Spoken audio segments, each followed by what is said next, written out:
আমি আমার বাবাকে দেখি না। আমার ভাইয়ের সাথে আমার একটা খুনসুটির একটা সম্পর্ক ছিল। এই অবস্থায় কি করতে আছি সেটা আমি কাউকে বোঝাতে পারবো না। গুম খুন নির্যাতনের শিকার পরিবারের হাহাকার শুনে কাঁদলেন তারেক রহমান। গণতন্ত্রের অগ্রযাত্রায় কর্মীদের সজাগ থাকার আহ্বান। নির্বাচন বাধাগ্রস্ত করার ষড়যন্ত্রে সরকারের একটি অংশ অভিযোগ বিএনপি নেতাদের। অবৈধ অস্ত্র উদ্ধার ও আইনশৃঙ্খলা জোরদারের দাবি। 11 দলীয় জোটের বিষয়ে আশাবাদী জামায়াত। শেষ সময় পর্যন্ত ইসলামী আন্দোলনের জন্য অপেক্ষা। 47টি আসনে আলোচনা করে প্রার্থী। দ্বৈত নাগরিক ও ঋণ খেলাপিরা নির্বাচনের সুযোগ পেলে রাজপথে নামবে এনসিপি। ইসির বিরুদ্ধে নিরাপত্তা দিতে ব্যর্থতা পক্ষপাতিত্বের অভিযোগ। হাসনাতের আসনে আপিলেও বাতিল বিএনপি প্রার্থীর মনোনয়ন। আজ নিষ্পত্তি হলো 100টি আপিল। পোস্টাল ব্যালটে আসতে পারে পরিবর্তন। খামেনির সমর্থনে ইরাকের রাজপথে সাধারণ মানুষ। 800 জনের মৃত্যুদণ্ডের সিদ্ধান্ত থেকে সরে এসেছে ইরান। বিক্ষোভের জন্য ট্রাম্পকে দায়ী। এবং বাংলাদেশের মন গলাতে পারেনি আইসিসি। বিশ্বকাপ খেলতে ভারত না যাওয়ার সিদ্ধান্তে অনড়। দ্রুত সিদ্ধান্তের আশ্বাস আইসিসি প্রতিনিধির। সংবাদ রাতে দেখছিলেন সুপারবোর্ড সংবাদ শিরোনাম। সঙ্গে আছি আমি আফরোদিতি মোশাররফ পার্বণ। এবার বিস্তারিত। যারা বিভিন্ন ওসিলায় গণতন্ত্রের পথে ব্যাঘাত ঘটাতে চায় তাদের বিষয়ে সজাগ থাকার আহ্বান জানিয়েছেন বিএনপি চেয়ারম্যান তারেক রহমান। বলেন, জনগণের আকাঙ্ক্ষা পূরণে গণতান্ত্রিক সরকার প্রতিষ্ঠা করতে হবে। গুম খুন নির্যাতনের শিকার পরিবারের পাশে বিএনপি সবসময় থাকবে বলেও জানান তিনি। সাইফুল রিপনের রিপোর্ট। 13 বছর হয়ে গেছে আমি আমার বাবাকে দেখি না। বাবা পৃথিবী সবাই বুঝছে। আমার ভাইয়ের সাথে আমার একটা খুনসুটির একটা সম্পর্ক ছিল। আমি রাগ করলেও বলতো বাবার চোখে বনি নয়, ভাইয়ের চোখে বনি নয়। পতিত আওয়ামী ফ্যাসিবাদ শাসনে গুম খুন নির্যাতনের শিকার পরিবারের স্বজনদের কান্না আর আকুতিতে ভারী হয়ে ওঠে বাংলাদেশ চীন মৈত্রী সম্মেলন কেন্দ্রের মিলনায়তন। আমরা বিএনপি পরিবার ও মায়ের ডাকের আয়োজনে 9 শতাধিক গুম খুন নির্যাতনের শিকার পরিবারের স্বজনদের সঙ্গে মতবিনিময় করেন বিএনপি চেয়ারম্যান তারেক রহমান। নিজেদের দুর্বিষহ সময়ের চিত্র তুলে ধরেন ভুক্তভোগী পরিবারের সদস্যরা। তাদের কান্না আর হাহাকারে সৃষ্টি হয় হৃদয় বিদারক এক পরিবেশের। স্বজনহারাদের আকুতি আর কান্নায় আবেগাপ্লুত হয়ে পড়েন দলের চেয়ারম্যান তারেক রহমান। প্রধান অতিথির বক্তব্যে তারেক রহমান জানান, দেশের গণতান্ত্রিক আন্দোলনে যারা জীবন দিয়েছেন, ত্যাগ স্বীকার করেছেন, সামর্থ্য অনুযায়ী অতীতের মতোই তাদের পাশে থাকবে বিএনপি।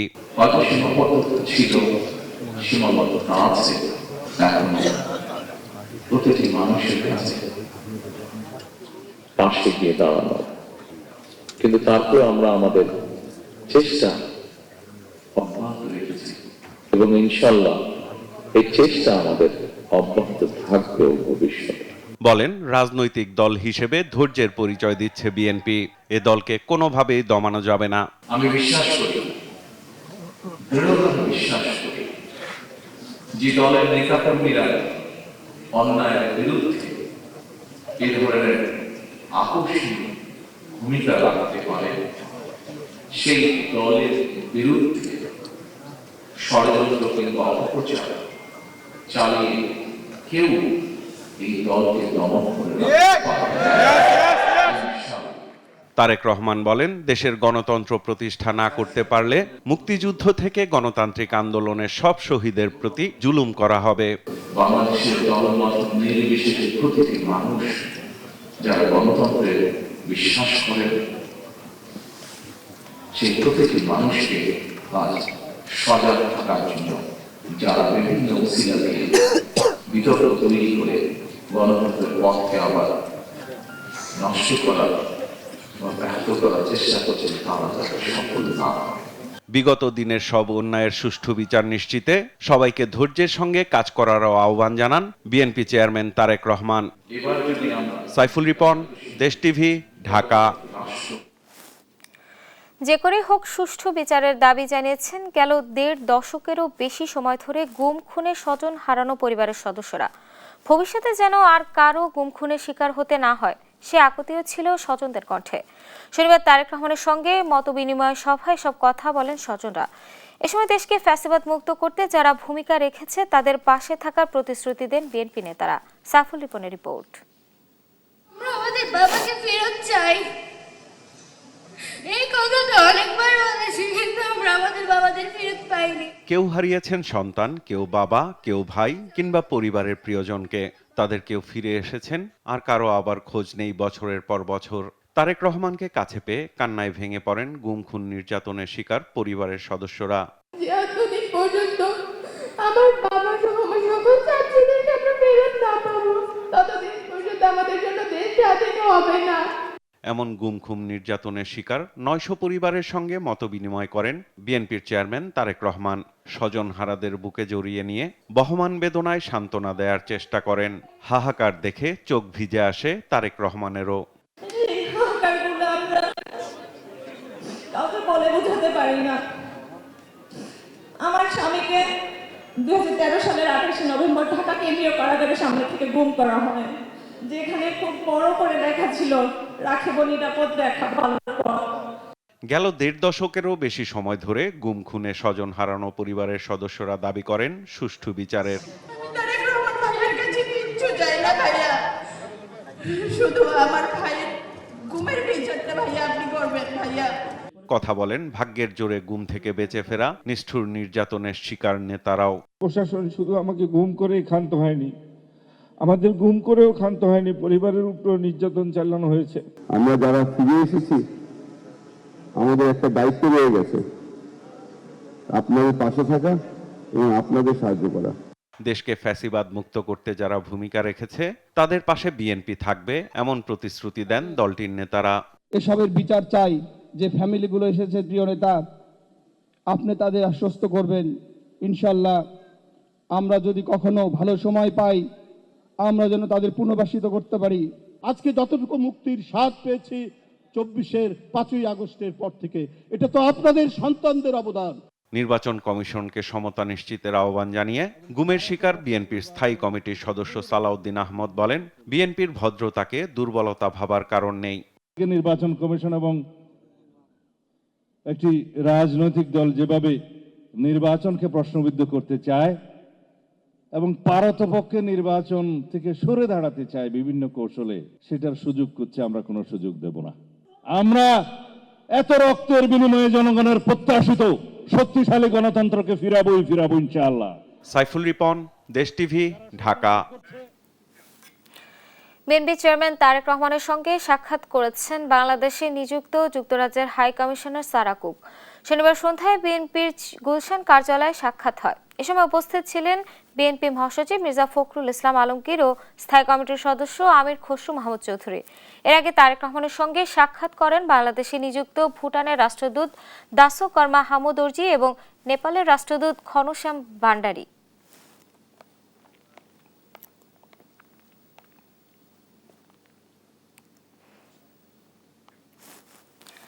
জাতীয় সংসদ নির্বাচনকে ঘিরে আইনশৃঙ্খলা পরিস্থিতি আরও জোরদার করার দাবি জানিয়েছেন বিএনপির শীর্ষ নেতারা। অবৈধ অস্ত্র উদ্ধার এবং আইনশৃঙ্খলার পরিস্থিতির উন্নতি না হয় রাজনৈতিক হত্যাযজ্ঞ চলেছে বলে অভিযোগ করেন তারা। ফরুক বাবু রিপোর্ট। তিনবারের সাবেক প্রধানমন্ত্রী খালেদা জিয়ার রুহের মাগফিরাত কামনায় জাতীয় প্রেস ক্লাবে শোকসভার আয়োজন করে বিশ্ব মানবাধিকার সংস্থা। এতে খালেদা জিয়ার রাজনৈতিক দর্শন ও সরকার পরিচালনায় দক্ষতার নানা বিষয় উঠে আসে। সভায় বিএনপির স্থায়ী কমিটির সদস্য ডক্টর মঈন খান বলেন, খালেদা জিয়ার আদর্শ ধারণ করেই পরিচালিত হবে বিএনপির ভবিষ্যৎ রাজনীতি। তিনি রাজনীতির সংজ্ঞা থেকে অনেক উপরে ছিলেন এবং তিনি রাষ্ট্রনায়কের সংজ্ঞায় তিনি উন্নীত হয়েছিলেন। তার চিন্তার মাধ্যমে, তার কাজের মাধ্যমে, তার দক্ষতার মাধ্যমে, তার মানুষের প্রতি ভালোবাসার মাধ্যমে। এ সময় দলটির চেয়ারপারসনের উপদেষ্টারা বলেন, বিগত 17 বছর বিএনপি একদিনের জন্য আন্দোলন থেকে সরে আসেনি। খালেদা জিয়ার আদর্শিক দেশ গড়ার স্বপ্ন বাস্তবায়নেরও কথা জানান বিএনপি নেতারা। বেগম খালেদা জিয়া হচ্ছেন সেই মা, সেই শাসক, সেই জনগণের প্রতিনিধি যিনি 2001-06 দেশ পরিচালনার দায়িত্বে থাকা প্রধানমন্ত্রিত্বকালীন তার মন্ত্রণালয়ের মন্ত্রী, টেলিযোগাযোগ মন্ত্রী, তার পুত্র যুবদল করতেন তখন। তার বিরুদ্ধে এমন অভিযোগ এসেছিল, এই কারণে মন্ত্রীকে সেখান থেকে সে পদ থেকে সরিয়ে দেওয়া হয়েছিল। তারেক রহমানের নির্দেশ অনুযায়ী যে প্রতিহিংসা নয়, বিভাজন নয়, হামলা নয়, মারামারি নয়, কাটাকাটি নয়, আমরা শ্রদ্ধা ভালোবাসা নিয়ে মানুষের মন জয় করব। এদিকে প্রেস ক্লাবে আর এক অনুষ্ঠানে বিএনপি চেয়ারপারসনের উপদেষ্টা জয়নুল আবদিন ফারুক বলেন, নির্বাচন বাধাগ্রস্ত করতে সরকারেরই একটি পক্ষ ষড়যন্ত্র করছে। এই সরকার যখন বিদেশিদের ব্যালট দিয়ে ভোটাধিকার প্রয়োগ করলেন, শুরু হলো ষড়যন্ত্র। তাই জনগণ আমার কথা না বলা শুরু করেছে, ব্যালট কারচুপির ডক্টরেট দেওয়া উচিত এদেরকে। একই সময়ে জাতীয় প্রেস ক্লাবের সামনে গ্যাসের মূল্য বৃদ্ধি ও অবৈধ অস্ত্র উদ্ধারের দাবিতে বিক্ষোভ সমাবেশে বিএনপির ভাইস চেয়ারম্যান শামসুজ্জামান দুদু বলেন, অপরাধ দমনে সরকার ব্যর্থ হওয়ায় একের পর এক হত্যার ঘটনা ঘটছে।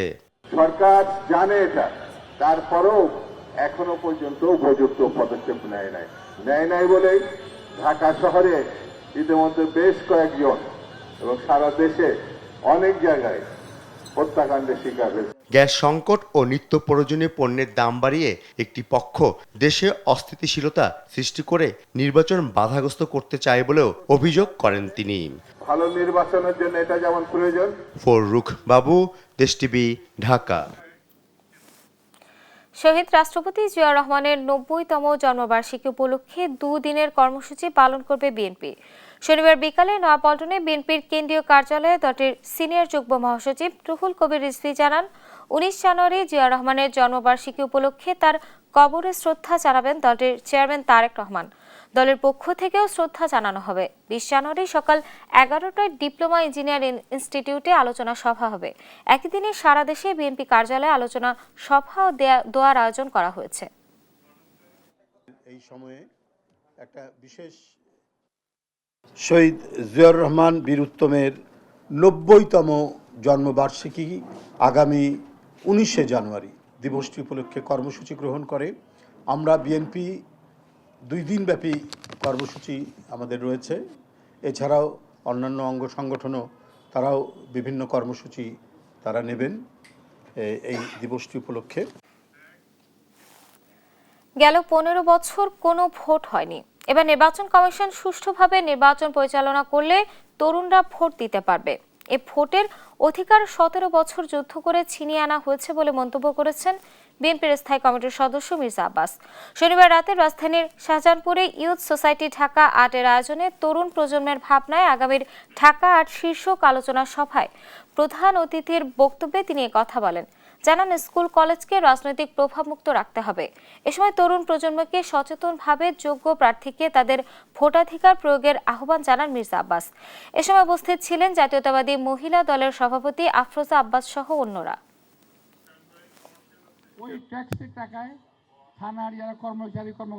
এক্সপার্ট ওয়াটার পাম্পে আছে 100% copper winding wire. Expert water pump, পানির সমস্যায় এক্সপার্ট সমাধান। ইসলামী আন্দোলন বাংলাদেশের সঙ্গে নির্বাচনের আগে রাজনৈতিক সমঝোতা হতে পারে জানালেন 11 দলীয় আসন সমঝোতা জোটের অন্যতম সমন্বয়ক বাংলাদেশ খেলাফত মজলিসের আমির মামুনুল হক।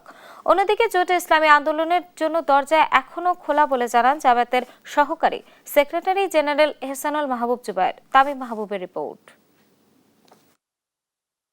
শনিবার সকালে শুরু হওয়া জামায়াতের সর্বোচ্চ ফোরাম নির্বাহী পরিষদের বৈঠক চলে বিকেল পর্যন্ত। মাঝখানে ছিল 30 মিনিটের বিরতি। বৈঠকে আসন্ন ত্রয়োদশ জাতীয় সংসদ নির্বাচনের ইশতেহার, আমিরের সফরসূচি এবং নানা নির্বাচনী কলাকৌশল নিয়ে চলে আলোচনা পর্যালোচনা। এতে গুরুত্ব পায় ইসলামী আন্দোলনের জোট ছাড়া এবং আসন সমঝোতা প্রসঙ্গেও। বৈঠক শেষে জামায়াতের সহকারী সেক্রেটারি জেনারেল এহসানুল মাহবুব জুবায়ের জানান, ফাঁকা রাখা আসনের ব্যাপারে চূড়ান্ত সিদ্ধান্ত দেবে 10 দলের লিয়াজো কমিটি। ইসলামী আন্দোলন বাংলাদেশের জন্য সবসময় দরজা খোলা আছে বলেও মন্তব্য করেন তিনি। সবসময় বলেছি যে আমাদের দরজা সবার জন্য উন্মুক্ত, এটাই আমাদের সবসময় মেসেজ, এখন এই মেসেজ থাকলো। 47টি আসন আমরা রেখেছিলাম, তো সেই আসনগুলো সম্পর্কে আমরা লিয়াজো কমিটিকে দায়িত্ব দিয়েছি। লিয়াজো কমিটি যেটা আছেন তারা সেটা বিষয়ে আলোচনা করছেন এবং সেটা একটি আলোচনা করে ওনারা সিদ্ধান্তে পৌঁছার পরে আমরা আপনাদেরকে জানাবো। এদিন জামায়াতের কার্যালয়ে আসেন আসন সমঝোতার দায়িত্বে থাকা বাংলাদেশ খেলাফত মজলিসের আমির মামুনুল হক।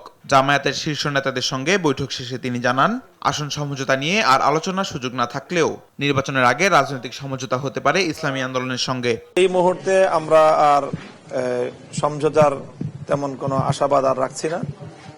বাকি আমরা এটুকু আশা রাখি যে পরবর্তীতে পথ চলতে চলতে রাজনীতিতে শেষ কথা বলতে কিছু নেই এবং নির্বাচনী বাস্তবতার সম্মুখীন হয়ে হয়তো আমাদের সকলের মধ্যে আবার নতুন করে কোনো উপলব্ধি সৃষ্টি হতে পারে।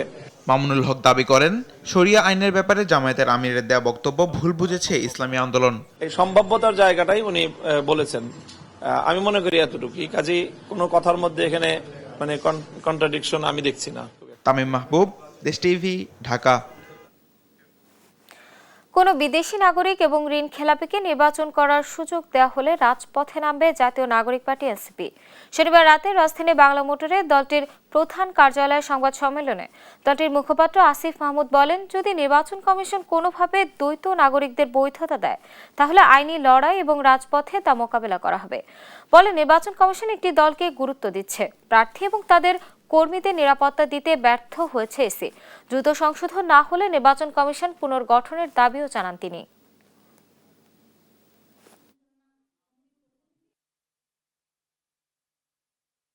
অনেক ঘাটতি সত্ত্বেও তাদের এই যে একপাক্ষিক অবস্থান নেওয়াটা, সেটা আমরা একদম যাচাই বাছাইয়ের পর্যায় থেকে দেখে আসছি।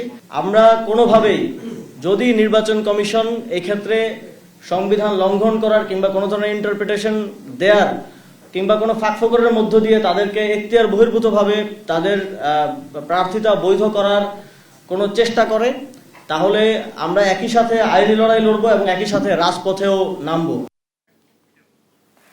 দেশে আইনের শাসন ও মানুষের মৌলিক অধিকার প্রতিষ্ঠায় গণভোটে হ্যাঁর পক্ষে সাধারণ মানুষকে উদ্বুদ্ধ করতে হবে বলে মন্তব্য করেছেন প্রধান উপদেষ্টার বিশেষ সহকারী অধ্যাপক আলী রিয়াজ। শনিবার সকালে রাজধানীর বিয়াম ফাউন্ডেশনে মতবিনিময় সভায় একথা বলেন তিনি। সাদ আহমেদের রিপোর্ট। গণভোটের প্রচার ও ভোটারদের উদ্বুদ্ধ করতে রাজধানীর বিয়াম ফাউন্ডেশনে আয়োজন করা হয় বিভাগীয় মতবিনিময় সভা, যেখানে প্রধান অতিথি ছিলেন প্রধান উপদেষ্টার বিশেষ সহকারী অধ্যাপক আলী রিয়াজ। প্রজাতন্ত্রের কর্মচারীরা গণভোটের পক্ষে প্রচার চালাতে পারেন কিনা এমন প্রশ্নে আলী রিয়াজ বলেন, হাঁ ভোটের পক্ষে প্রচার চালাতে আইনগত ও নৈতিকভাবে কোনো বাধা নেই। বাংলাদেশের বিদ্যমান আইন কতগুলি উৎস, একটা হচ্ছে সংবিধান, তাই তো? সংবিধানই তো হচ্ছে সুপ্রিম ল। ওই অর্থে সংবিধানে কি কোথাও লেখা আছে এটা যে প্রজাতন্ত্রের কর্মচারীরা এরকম গণভোটে ভোট জনগণের পক্ষে বসা? না, এরকম কিছু নাই। এ সময় হাঁ ভোটের মাধ্যমে সরকারের সংস্কার কার্যক্রম এগিয়ে নিতে ব্যাপক কার্যক্রম হাতে নেওয়ার কথা জানান বিভিন্ন মন্ত্রণালয়ের সচিবরা। আমরা দেখেছি যে এটির ব্যাপক একটি প্রচার এবং কার্যক্রম শুরু হয়েছে। স্যার ইতিপূর্বে স্থানীয় সরকার বিভাগের আওতায় একটা মত বিনিময় সভার আয়োজন করেছিলেন, প্রয়োজনীয় নির্দেশনা দিয়েছেন। সংস্কারের পক্ষে আজকের এই হা ভোট, আমরা যারা এখানে উপস্থিত আছি, আমরা এবং আমাদের মাধ্যমে পুরো দেশবাসীকে আমরা চেষ্টা করা উচিত আমরা যে এই হা এবং সংস্কারের পক্ষে যেন আমাদের অবস্থান হয়। আর সামাজিক যোগাযোগ মাধ্যম সহ বিভিন্ন মাধ্যমে গুজব ও অপপ্রচার রুখতে পুলিশ কাজ করছে বলে জানান ঢাকা রেঞ্জের ডিআইজি। গণভোটের বিষয়েও বিভিন্ন সামাজিক মাধ্যমে বিভ্রান্তিকর তথ্য ছড়ানোর অভিযোগ উঠে এসেছে। বিষয়টি বিবেচনায় রেখে পুলিশ আগাম গোয়েন্দা তথ্য সংগ্রহ ও বিশ্লেষণের মাধ্যমে সম্ভাব্য অপপ্রচার শনাক্ত করছে এবং আইনানুগ ব্যবস্থা গ্রহণে পুলিশ সর্বদা প্রস্তুত রয়েছে। পতিত শক্তি নির্বাচন বানচাল করার চেষ্টা করতে পারে, তাই নাশকতা সহ সব ধরনের অপ্রীতিকর ঘটনা এড়াতে পুলিশ প্রস্তুত বলেও জানান তিনি। কোনো নাশকতা ও বিশৃঙ্খলা প্রতিরোধে আমরা ঢাকা রেঞ্জ পুলিশ প্রস্তুত রয়েছি। সাদ আহমেদ, দেশ টিভি, ঢাকা। অষ্টম দিনের মতো শেষ হলো রিটার্নিং কর্মকর্তার বিরুদ্ধে দায়ের করা আপিল আবেদনের শুনানি। কুমিল্লা 4 আসনে এনসিপি প্রার্থী হাসনাত আব্দুল্লাহ ও বিএনপি প্রার্থী মঞ্জুরুল আহসান মুন্সির পাল্টাপাল্টি মনোনয়ন বৈধতার বিরুদ্ধে আপিল শুনানিতে হাসনাতের প্রার্থিতা বহাল এবং মুন্সির প্রার্থিতা বাতিল করেছে কমিশন। শনিবার প্রার্থিতা ফিরে পেয়েছেন 43 জন। ইউসুফ ভুঁইয়ার রিপোর্ট, জানাচ্ছেন এনআই নাহিদ। ত্রয়োদশ জাতীয় সংসদ নির্বাচনে মনোনয়নপত্র বাতিলের বিরুদ্ধে শনিবার ৮ম দিনের আপিল শুনানি করে নির্বাচন কমিশন। সিসি-এএমএম নাসির উদ্দিনের সভাপতিত্বে শুরু হয় এই শুনানি। এদিন বাতিল হয় বেশিরভাগ প্রার্থীর মনোনয়নপত্র। এ সময় কমিশনের নিরপেক্ষতা নিয়ে প্রশ্ন তোলেন অনেকেই। আমার বিরুদ্ধে যে অভিযোগ করেছিল সেইগুলোকে বানোয়াট বলে আমারটা সঠিক আছে মর্মে আমাকে বৈধ ঘোষণা করেছে। এখানে হেভি ক্যান্ডিডেট আছে, এই জন্য হয়তো আমাদেরকে স্বতন্ত্র প্রার্থীদেরকে সুযোগ দেওয়া হয় নাই। লেভেল প্লেইং ফিল্ড নির্বাচন অথবা আমরা কামনা করি, বিশেষ করে হা না ভোটের ব্যাপারে আপনারা সজাগ থাকবেন। এদিকে পাল্টাপাল্টি আপিল শুনানিতে কুমিল্লা ৪ আসনে এনসিপির হাসনাত আব্দুল্লাহর প্রার্থিতা বহাল রাখে ইসি। সে সঙ্গে বিএনপি মনোনীত মঞ্জুরুল আহসান মুন্সির মনোনয়নপত্র বাতিল করে দেয় কমিশন। শুনানি শেষে হাসনাত আব্দুল্লাহ বলেন, ২৪ পরবর্তী বাংলাদেশে কোনো রাজনৈতিক অভিজাততন্ত্র চলবে না। সুষ্ঠু নির্বাচনের জন্য ইসিকে কার্যকরী ভূমিকা নেওয়ার আহ্বানও জানান তিনি। এই রাজনৈতিক এলিটিসিজম তারা যেন ঘরে রেখে তারা যেন জনগণের সামনে আসে। সকল ধরনের পলিটিক্যাল এলিটিসিজম 5ই অগাস্টের পরে আমাদের ২৪ পরবর্তী বাংলাদেশে এই পলিটিক্যাল এলিটিসিজমের বিরুদ্ধে আমাদের এই লড়াইটা ছিল। এদিকে দেশের অভ্যন্তরের পোস্টাল ব্যালটের ডিজাইনে পরিবর্তন আনতে যাচ্ছে নির্বাচন কমিশন। বিদেশে পাঠানো ব্যালটের মতো সব প্রতীক আর থাকছে না। নতুন ডিজাইনের পোস্টাল ব্যালটে শুধু চূড়ান্ত প্রার্থীর নাম ও প্রতীক রাখার ব্যাপারে কাজ করছে কমিশন। গণমাধ্যমের উপর আঘাত আসলে ঐক্যবদ্ধভাবে মোকাবেলা করতে হবে। গণমাধ্যম ব্যক্তিদের হামলার ঘটনাকে সমর্থনের সুযোগ নেই। শনিবার সকালে গণমাধ্যম সম্মেলনে এসব কথা বলেন বক্তারা। বলেন, সাংবাদিকরাই সাংবাদিকতা বাঁচাতে পারেন। তৌফিক মাহমুদ মুন্না রিপোর্ট। এবং আমার মুরব্বীরা, সংবাদপত্রের মালিকদের সংগঠন newspaper owners association of Bangladesh এবং সম্পাদকদের সংগঠন সম্পাদক পরিষদের উদ্যোগে এই গণমাধ্যম সম্মেলন। রাজধানীর খামারবাড়ি কৃষিবিদ ইনস্টিটিউটে এই সম্মেলনের শুরুতে জাতীয় সঙ্গীত পরিবেশন করা হয়। এরপর শুরু হয় বক্তব্য পর্ব। বাংলাদেশের সামনে বক্তব্যে গণমাধ্যম ব্যক্তিত্বরা বলেন, যে কোনো দেশের গণমাধ্যমের বিকাশ ও দেশের সার্বিক বিকাশ ওতপ্রোতভাবে জড়িত, আর তাই নিজেদের মধ্যে সম্মিলিত প্রয়াস প্রয়োজন সব ধরনের প্রতিবন্ধকতার বিরুদ্ধে। 4 সপ্তাহ কম সময় আছে, এই 4 সপ্তাহ কম সময়ের মধ্যে সরকার কিছু করতে পারবে কিনা, কিন্তু আমরা যাতে করতে পারে সে কারণে আইনের খসড়াও তৈরি করে দিয়েছিলাম।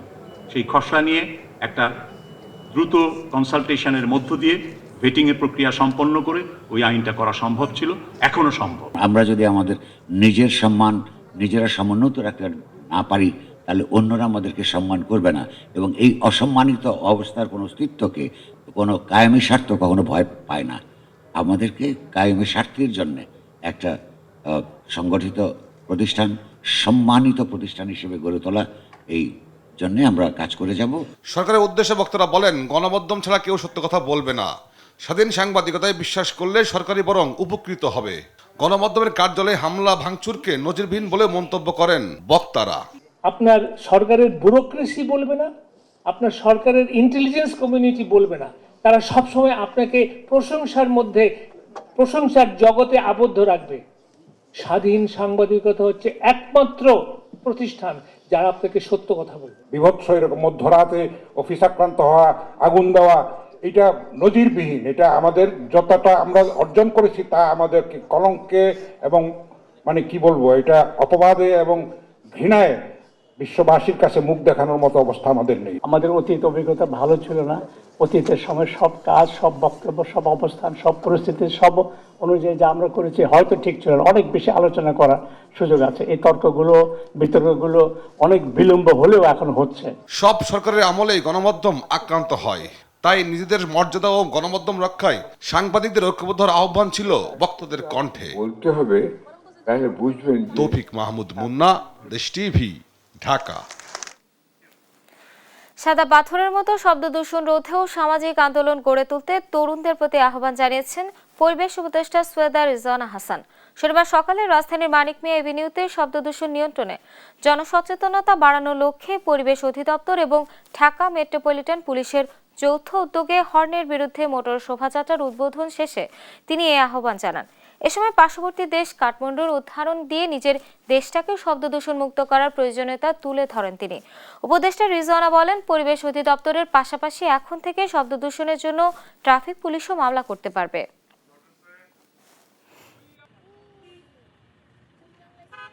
সাদা পাথর উত্তোলন বন্ধ হয়েছে না? কারণ একটা সামাজিক আন্দোলন হয়েছিল। আমরা আমাদের মতো চেষ্টা করেছি, কিন্তু একটা সামাজিক আন্দোলন হয়েছিল। আমাদের পরবর্তী প্রজন্মকে যদি বধির হওয়ার থেকে বাঁচাতে হয়, এইটা করা ছাড়া আমাদের আর কোনো উপায় নাই। যেই শহরে, যেই দেশে 65% ট্রাক চালক, বাস চালক কানে কম শোনে, সেইখানে বুঝতে হবে যে এটা কতদিনের অভ্যাস, এবং এইটা যাতে আমরা যত দ্রুত সম্ভব এই অভ্যাসে পরিবর্তন আনতে পারি। এবার আইডিএলসি জনতার ভোট।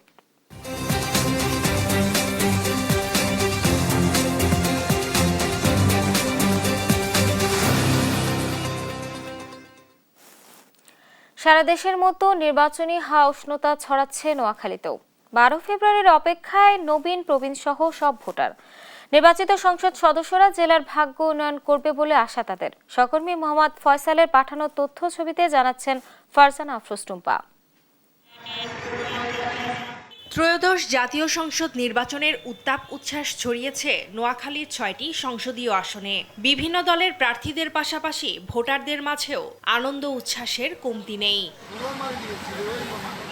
এ জেলার সম্ভাবনাময় নদী অঞ্চলে ইকোনমিক জোন, আন্তর্জাতিক বিমানবন্দর ও নোয়াখালী বিভাগ বাস্তবায়নের আশায় অর্ধশতাধিক প্রার্থীর মধ্যে যোগ্য প্রার্থীকে জয়ী করে সংসদে পাঠাবেন এখানকার 28,67,641 জন ভোটার। সংখ্যা বিবেচনায় এ জেলার নির্বাচনে সবচেয়ে বেশি ভূমিকা রাখতে পারেন তরুণ ও নারী ভোটাররা। শঙ্কা কাটিয়ে উৎসবমুখর পরিবেশে নির্বাচনের দাবি তাদের। অন্তর্বর্তীকালীন সরকার আমাদেরকে একটি সুষ্ঠু, অবাধ, সুষ্ঠু, নিরপেক্ষ নির্বাচন আমাদেরকে উপহার দিবেন। জনগণের প্রত্যক্ষ ভোটে আগামী নির্বাচনে নির্বাচিত সরকার রাষ্ট্র এবং জনগণের কল্যাণে কাজ করবে। দেশের ইতিহাসে এবার সংসদ নির্বাচন ও গণভোট একযোগে অনুষ্ঠিত হবে, যা জেলার 2,46,000 নতুন ভোটারের জন্য নতুন অভিজ্ঞতা। তাই নির্বাচনী জনসচেতনতা বাড়ানোর দাবি তাদের। আমরা যদি আমাদের জায়গা থেকে কোয়ালিফাইড প্রার্থীকে যদি সংসদে নিতে পারি, এরাই হচ্ছে গণঅভ্যুত্থানের আকাঙ্ক্ষা এবং নতুন বাংলাদেশের যে আকাঙ্ক্ষা সেটা বাস্তবায়ন করতে পারবে। পরিবর্তিত পরিবেশে নতুন প্রজন্মের পাশাপাশি ভোটের প্রতি আগ্রহ প্রবীণদেরও। আমরা মনে করি অত্যন্ত সুন্দরভাবে ভোট কেন্দ্রে গিয়ে আমরা ভোট দিতে পারবো, যোগ্য নেতৃত্ব সৃষ্টি হবে। এদিকে এলাকার উন্নয়নে কাজ করার প্রতিশ্রুতি প্রার্থীদের। ইনশাল্লাহ বিএনপি ক্ষমতা আসলে নর্তনপুর ইউনিয়নের কোনো কাজ বাকি থাকবে না। আমাদের বিজয় হবে ইনশাআল্লাহ।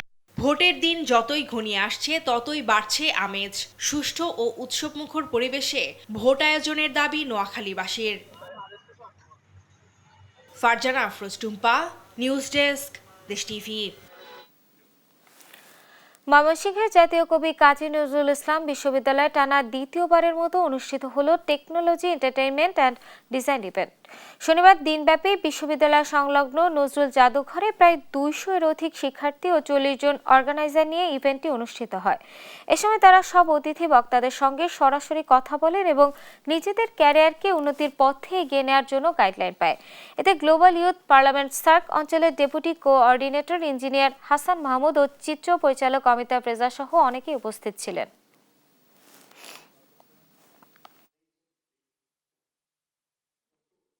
শিক্ষার্থী হিসেবে আমরা প্রতিবার এটাতে অংশগ্রহণ করার চেষ্টা করি, কারণ এখানে দেশ বরেণ্য যেসব ব্যক্তিরা তাদের থটসগুলো এখানে শেয়ার করেন এবং সেখান থেকে আমরা ইন্সপাইরেশন নিয়ে আমাদের জীবনে সেগুলো প্রয়োগ করার চেষ্টা করি।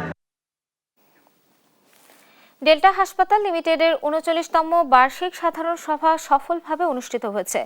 শুক্রবার এই সভা অনুষ্ঠিত হয়। ডেল্টা হাসপাতাল লিমিটেডের চেয়ারম্যান হাবিবুর রহমানের সভাপতিত্বে সভায় উপস্থিত ছিলেন প্রতিষ্ঠানটির ব্যবস্থাপনা পরিচালক নুরুল হুদা, প্রধান অর্থ কর্মকর্তা আব্দুল জলিল মিয়া, পরিচালনা পর্ষদের সদস্যবৃন্দ এবং শেয়ার হোল্ডারগণ। সভায় চেয়ারম্যান ও ব্যবস্থাপনা পরিচালক প্রতিষ্ঠানটির সামগ্রিক কার্যক্রম, অগ্রগতি ও ভবিষ্যৎ পরিকল্পনা নিয়ে বক্তব্য দেন। তারা বলেন, ডেল্টা হাসপাতাল লিমিটেড স্বাস্থ্যসেবার মান উন্নয়ন, আধুনিক চিকিৎসা প্রযুক্তির ব্যবহার এবং রোগী বান্ধব সেবা নিশ্চিত করতে প্রতিশ্রুতিবদ্ধ।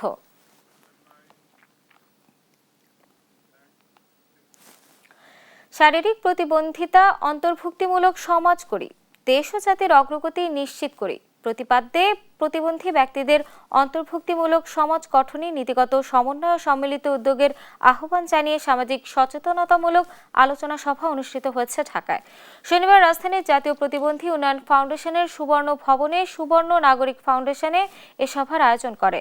যেখানে সহযোগী প্রতিষ্ঠান হিসেবে যুক্ত ছিল Bangladesh society of physical medicine and rehabilitation BSPMR। অনুষ্ঠানে BSPMR এর সভাপতি অধ্যাপক ডক্টর মোহাম্মদ কামরুল ইসলাম এবং সাধারণ সম্পাদক MK আজাদ দেন।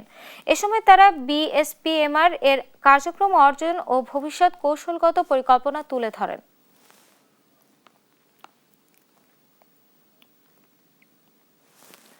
ইসলামী ব্যাংকের উপশাখা সমূহের আমানতের পরিমাণ দাঁড়িয়েছে প্রায় 12,000 কোটি টাকা। এক বছরে উপশাখা সমূহের আমানত বেড়েছে 3,700 কোটি টাকা। এছাড়া ইসলামী ব্যাংকের মোট আমানতের পরিমাণ দাঁড়িয়েছে 1,83,000 কোটি টাকা। শনিবার রাজধানীর ইন্টারকন্টিনেন্টাল হোটেলে অনুষ্ঠিত ইসলামী ব্যাংক বাংলাদেশ PLC এর উপশাখা ব্যবসায় উন্নয়ন সম্মেলনে এসব তথ্য জানানো হয়। এ সময় আরও জানানো হয়, প্রবাসীদের আস্থা ও ভালোবাসা রেমিটেন্স আহরণে ইসলামী ব্যাংক 18 বছর ধরে শীর্ষে রয়েছে। গত এক বছরে এই ব্যাংকের মাধ্যমে রেমিটেন্স এসেছে 76,000 কোটি টাকা। সম্মেলনে প্রধান অতিথি হিসেবে উপস্থিত ছিলেন ব্যাংকের managing director Mohammad Omar Faruk Khan. Additional managing director engineer Mohammad Jamal Uddin মজুমদারের সভাপতিত্বে বিশেষ অতিথি হিসেবে বক্তব্য দেন additional managing director Mohammad Altaf Hussain ও ডক্টর M কামাল উদ্দিন জসিম।